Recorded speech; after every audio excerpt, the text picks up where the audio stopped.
कि हमारे प्रिय प्रधानमंत्री श्री नरेंद्र मोदी जी का तालियों की गड़गड़ाहट से स्वागत करें।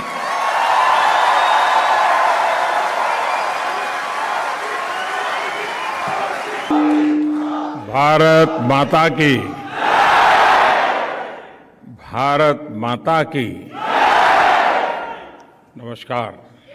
नमस्कार दोस्तों, देखिए मोदी की मार्केटिंग। कांग्रेस और विपक्षी दल पीएम के विदेश दौरे पर हमला करते रहे और मोदी ने बिना 1 रुपए खर्च किए विदेशों में रह रहे हजारों भारतीय मूल के लोगों को भारत का सेल्समैन बना दिया। जर्मन कैपिटल बर्लिन में भारतवंशियों को संबोधित करते हुए देखिए कैसे मोदी ने लोकल फॉर ग्लोबल के ब्रांड एम्बेसडर की फौज खड़ी कर दी। यानी भारत में बनी चीजों को विदेश में बेचने के लिए वहां बसे भारतीयों को खुद इसके इस्तेमाल करने और दूसरों को प्रेरित करने की जिम्मेदारी दे दी। इससे पहले मोदी ने मेक इन इंडिया के जरिए देशी विदेशी कंपनियों को देश में प्रोडक्शन यानी कि उत्पादन करने के लिए तैयार किया ताकि यहाँ मैन्युफैक्चरिंग को बढ़ावा मिले। फिर वोकल फॉर लोकल का नारा देकर लोगों को इंडियन प्रोडक्ट्स को खरीदने के लिए प्रेरित किया और अब विदेशी धरती पर लोकल फॉर ग्लोबल का नारा देकर देश के बाहर इंडियन प्रोडक्ट्स के इस्तेमाल को बढ़ावा दे रहे हैं। देश के एक्सपोर्ट को बढ़ाने का ये तरीका वाकई अनोखा है। सुनिए कैसे मोदी ने बर्लिन में खादी समेत देशी प्रोडक्ट्स को खपाने का ये नायाब तरीका निकाला। जी हाँ दोस्तों, अप्रैल महीने में क्या हुआ मालूम है ना?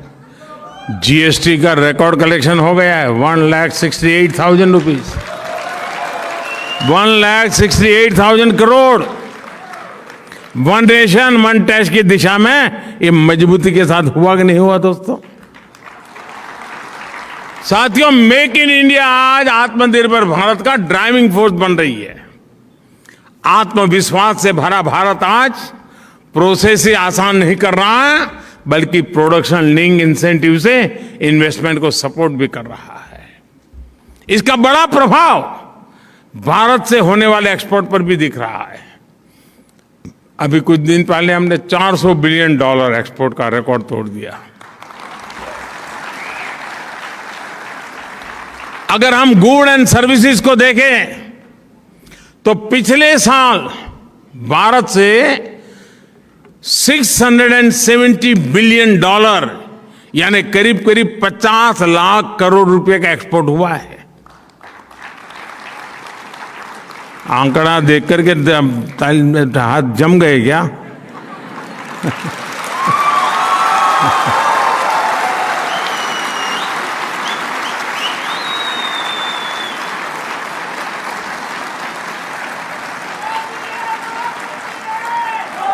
भारत के अनेक नए जिले नए नए देशों में नए नए डेस्टिनेशन पर एक्सपोर्ट के लिए अपना दायरा बढ़ा रहे हैं और तेजी से एक्सपोर्ट हो रहा है।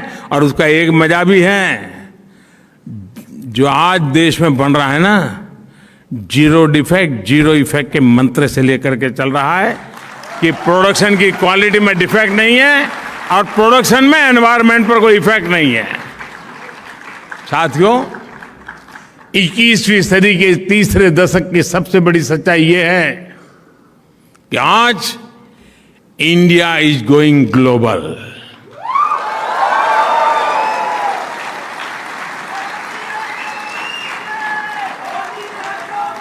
कोरोना के इसी काल में भारत ने 150 से ज्यादा देशों को जरूरी दवाइयां भेजकर अनेकों जिंदगियां बचाने में मदद की।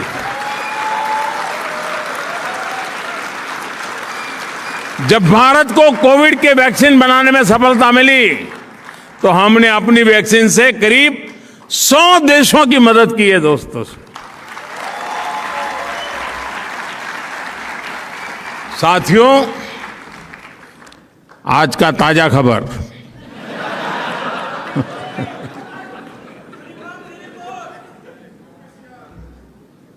रुकावट के लिए खेद है।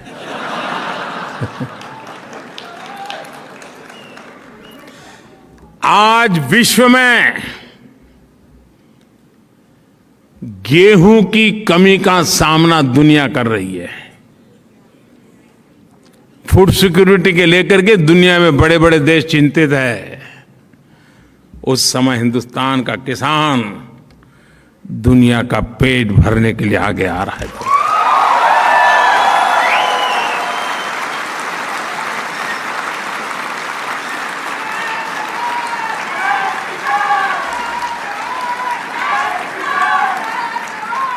साथियों, जब भी मानवता के सामने कोई संकट आता है तो भारत सॉल्यूशन के साथ सामने आता है। जो संकट लेके आते हैं, संकट उनको मुबारक, सॉल्यूशन लेकर के हम आते हैं, दुनिया का छाया हो जाता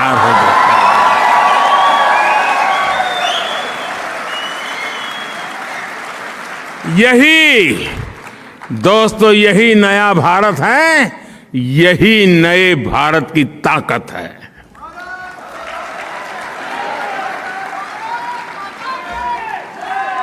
आप में से जो लोग वर्षों से भारत नहीं गए हैं, शर्मिंदगी मत महसूस करो, लेकिन उनको जरूर लगता होगा कि आखिर ये हुआ कैसे, इतना बड़ा परिवर्तन आया कैसे।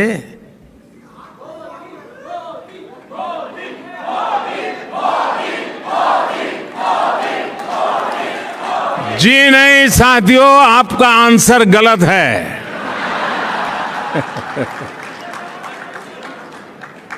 मोदी ने कुछ नहीं किया है, 130 करोड़ देशवासियों ने किया है।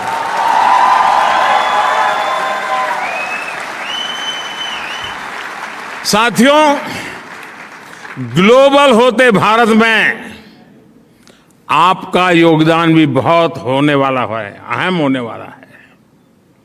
आज भारत में लोकल के प्रति जो क्रेज पैदा हुआ है वो वैसा ही है जब आजादी के आंदोलन के समय स्वदेशी वस्तुओं के लिए पैदा हुआ था।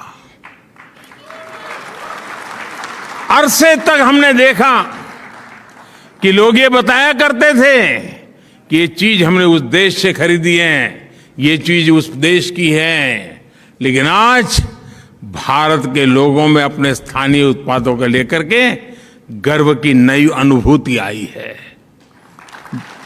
आपको भी पता होगा, आज से 20 साल 10 साल पहले जब आप घर चिट्ठी लिखते थे कि मैं फलानी तारीख को आ रहा हूं, तो फिर घर से चिट्ठी आती थी, आते समय ये ले आना। आज जब जाते हो तो घर से चिट्ठी आती है कि यहां सब मिलता है, मत लाना।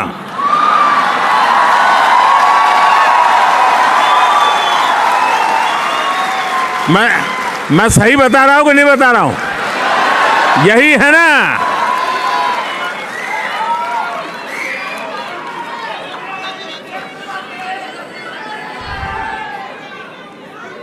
दोस्तों, यही ताकत है,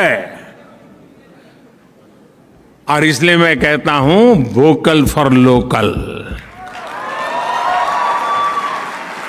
लेकिन आपका लोकल यहां वाला नहीं। दोस्तों, ये जो दम पैदा हुआ है ना, इस चीज को बनाने में किसी भारतीय की मेहनत लगी है। उस हर प्रोडक्ट के किसी भारतीय के पसीने की महक है दोस्तों, उस मिट्टी की सुगंध है दोस्तों।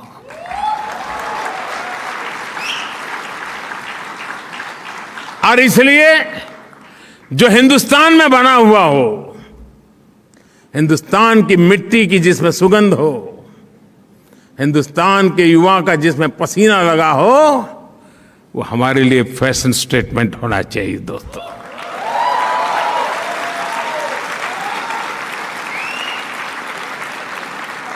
आप देखिए, एक बार ये फीलिंग अनुभव करेंगे ना, तो वाइब्रेशन अगल बगल में पहुंचते देर नहीं लगे लोगों। और फिर देखना जब जाओगे आप कि मैं हिंदुस्तान जा रहा हूं 10 दिन के लिए, तो यहां से लोग चिट्ठी देंगे कि वापस आते समय हिंदुस्तान से ले आना।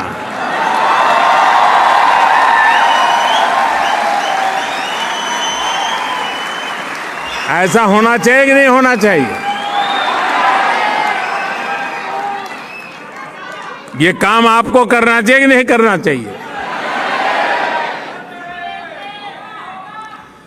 देशियों में एक शानदार उदाहरण बताता हूं आपको, बड़ा सिंपल सा उदाहरण बताता हूं, और मैं उदाहरण देना चाहूं खादी। आप में से सब खादी को जानते हैं। खादी और नेता,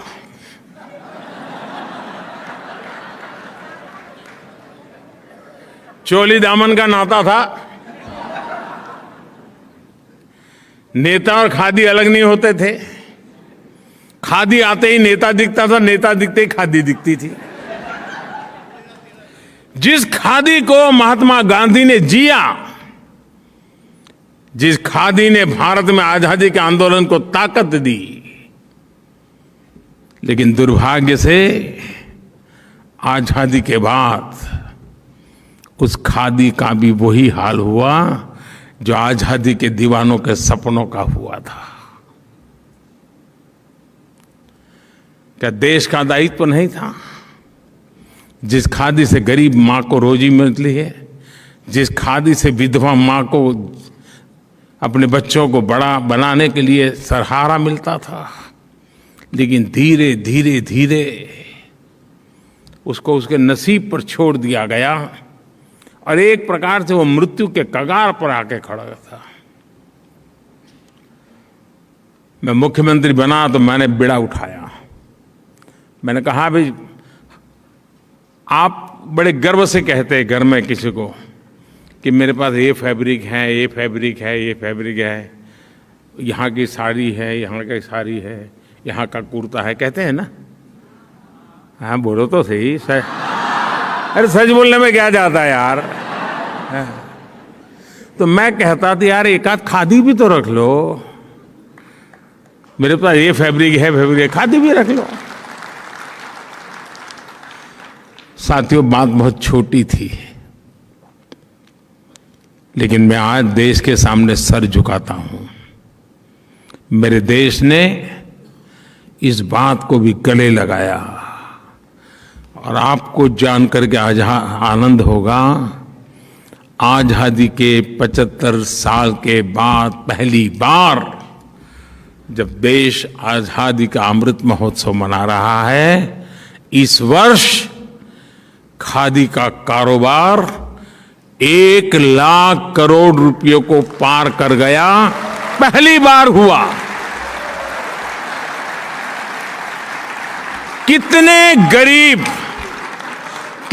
गरीब विधवा माताओं को रोजी रोटी मिली होगी। को पिछले 8 साल में खादी के उत्पादन में जो लगभग 250% की वृद्धि हुई है।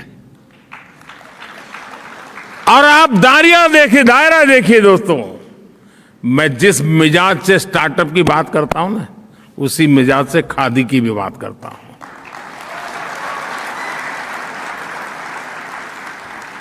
जिस मिजाज से मैं सैटेलाइट की बात करता हूं, उसी मिजाज से मैं सॉइल की भी बात करता हूं।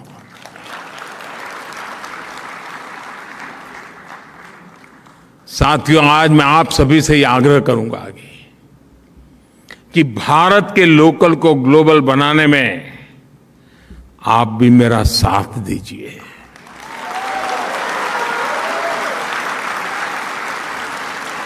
यहां के लोगों को भारत के लोकल की विविधता, भारत के लोकल की ताकत, भारत के लोकल की खूबसूरती से परिचित आप बहुत आसानी से करवा सकती है। सोचिए, दुनिया में इतना बड़ा इंडियन डायस्पोरा, हर देश में फैला इंडियन डायस्पोरा, और इंडियन डायस्पोरा की विशेषता यह है, जैसे दूध में शक्कर मिल जाती है ना, वैसा ही मिल जाता है ये।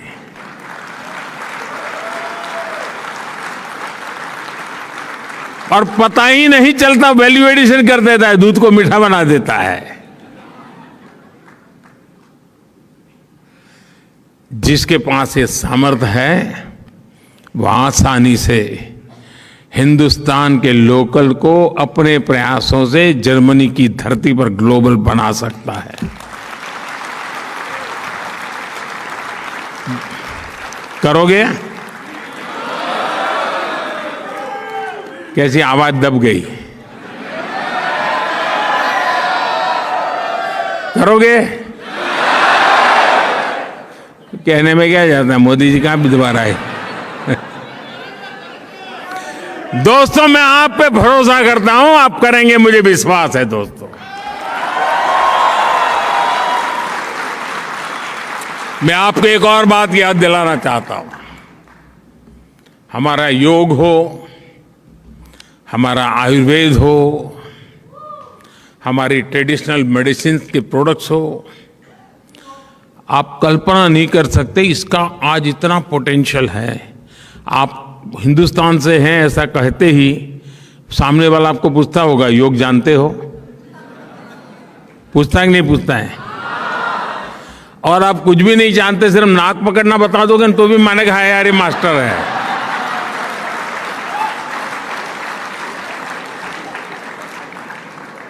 भारत के ऋषि मुनियों की तपस्या की आबरू इतनी है कि आप एक छोटा सा बोर्ड लगा दो या कोई ऑनलाइन प्लेटफॉर्म खड़ा कर दो और नाक पकड़ना सिखा दो, डॉलर देकर के फी देने आएगा कि नहीं आएगा?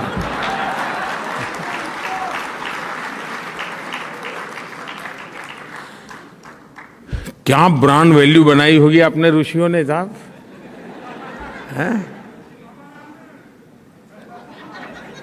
हजारों वर्ष पहले ऋषि मुनियों ने जो तप करके छोड़ दिया रास्ता, आज दुनिया गला लगा रही है। लेकिन क्या आप उसके साथ जुड़े हैं क्या? मैं आपसे आग्रह करूंगा, 21 जून को इंटरनेशनल योगा डे है, बहुत दूर नहीं है। अभी से टोलियां बना करके चारों तरफ छा जाइए दोस्तों, हर किसी को नाक पकड़ना सिखा दो दोस्तों।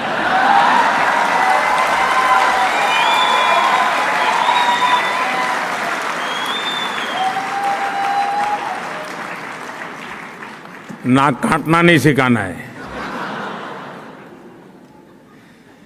साथियों, आज आपके बीच एक विषय की चर्चा करना चाहता हूं, वो है क्लाइमेट एक्शन।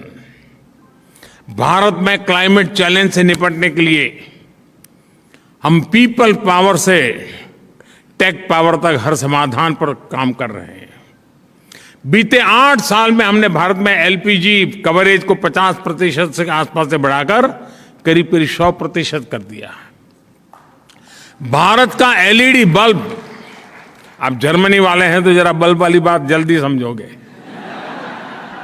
भारत का लगभग हर घर अब एलईडी बल्ब उपयोग कर रहा है। स्ट्रीट लाइट्स एलईडी हुए।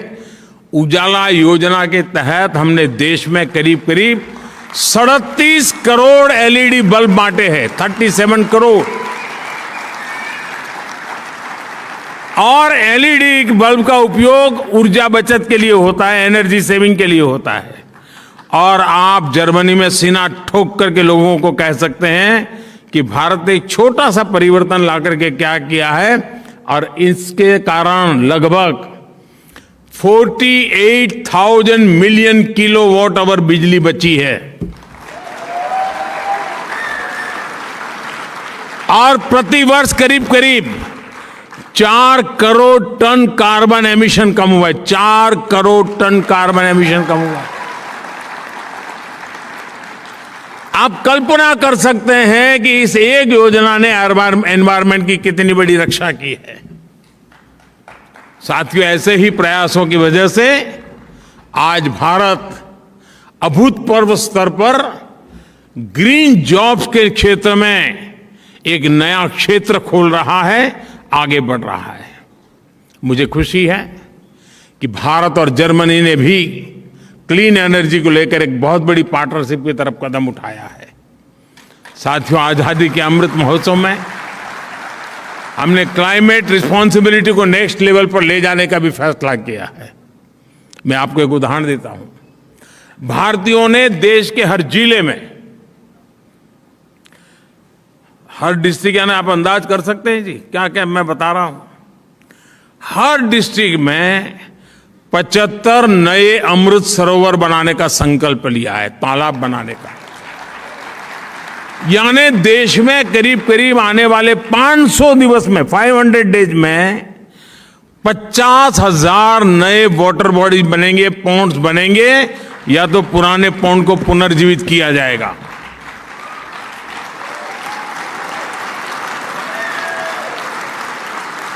जल ये जीवन है, जल है तो कल है। नारे तो बहुत अच्छे लगते हैं, लेकिन जल के लिए भी तो पसीना बहाना पड़ता है दोस्तों। क्या आप इस अभियान से जुड़ सकते हैं? आप जिस गांव से आए हैं, उस गांव में एक तालाब बने, उस तालाब बनाने में आपका भी सहयोग हो, आप भी उनको प्रेरित करें। और आजादी के अमृत महोत्सव में अमृत सरोवर बनाने में दुनिया में फैले हुए हर हिंदुस्तानी का योगदान था। आप कल्पना कर सकते हैं आपको कितना आनंद होगा। साथियों, भारत की बेहतरीन समझ रखने वाले मशहूर जर्मन विद्वान मैक्स मूलर ने इंडो यूरोपियन वर्ल्ड के शेयर्ड फ्यूचर की बात की थी। आप में से सब लोग यहां दिन में 10 बार उसका उल्लेख करते होंगे। 21वीं सदी में उनको जमीन पर उतारने का ये बेहतरीन समय है। भारत और यूरोप की मजबूत साझेदारी दुनिया में पीस और प्रॉस्पेरिटी सुनिश्चित कर सकती है। ये साझेदारी निरंतर बढ़ती रहे। आप भी इसी उत्साह और उमंग के साथ मानव कल्याण के लिए भारत के कल्याण में कुछ न कुछ योगदान देते रहें, क्योंकि हम तो वसुधैव कुटुंबकम वाले लोग हैं। साथियों, आप जहां हो बहुत आगे बढ़ो, फलो फूलो, आपके सारे सपने पूरे हो, ये मेरी आपके लिए बहुत बहुत शुभकामनाएं हैं। और 130 करोड़ देशवासियों की शुभकामनाएं आपके साथ हैं। आप खुश रहें, स्वस्थ रहें। बहुत बहुत धन्यवाद।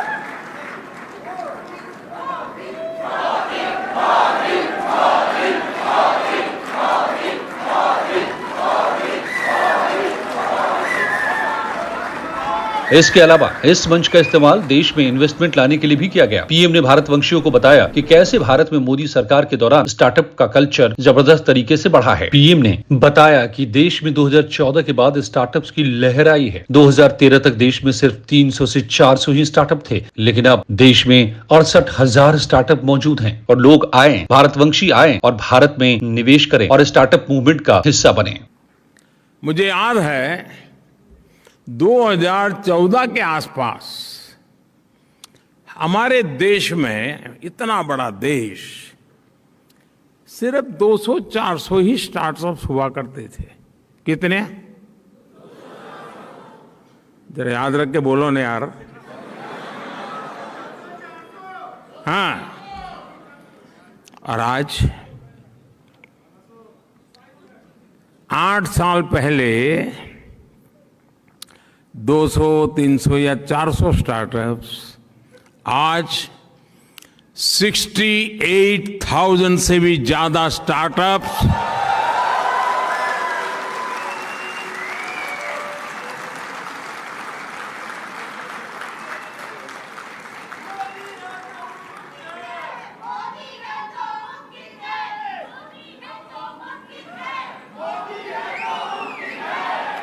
दोस्तों, मुझे बताइए, आपने सुनने के बाद कहां 400, कहां 68,000,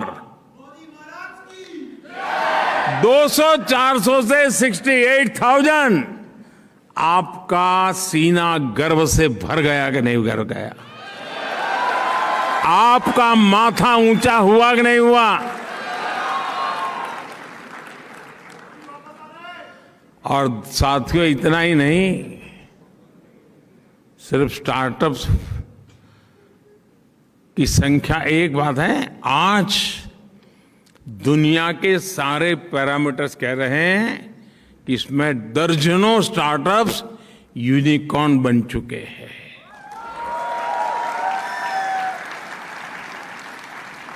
और अब मामला यूनिकॉर्न पर अटका नहीं है दोस्तों। आज मैं गर्व से कहता हूं कि मेरे देश में बहुत सारे यूनिकॉर्न्स देखते ही देखते डेकाकॉर्न भी बन रहे हैं, यानी $10 बिलियन का लेवल भी पार कर रहे हैं। मुझे याद है मैं जब गुजरात में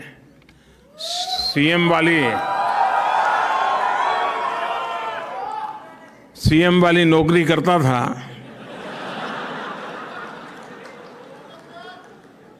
और किसी भी हमारे साथी बाबू को पूछता है बच्चे क्या करते हैं, तो बोले आईएएस की तैयारी करता है। ज्यादातर यही कहते थे। आज भारत सरकार में बाबुओं से पूछता हूं कि भाई क्या करते हैं बेटे, बेटी क्या कर रही है, बोले साहब वो तो स्टार्टअप में लग गए। ये परिवर्तन छोटा नहीं है दोस्तों।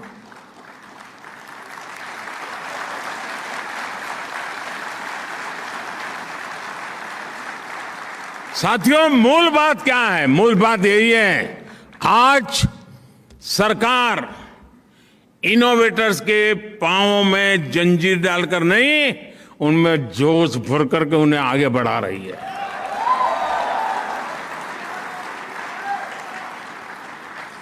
अगर आपको जियो स्पेशल क्षेत्र में इनोवेशन करना हो, नए तरह के ड्रोन बनाना हो, या स्पेस के क्षेत्र में कोई नई सैटेलाइट या रॉकेट बनाना हो, इसके लिए सबसे खुला, सबसे नर्चरिंग वातावरण आज हिंदुस्तान में उपलब्ध है दोस्तों।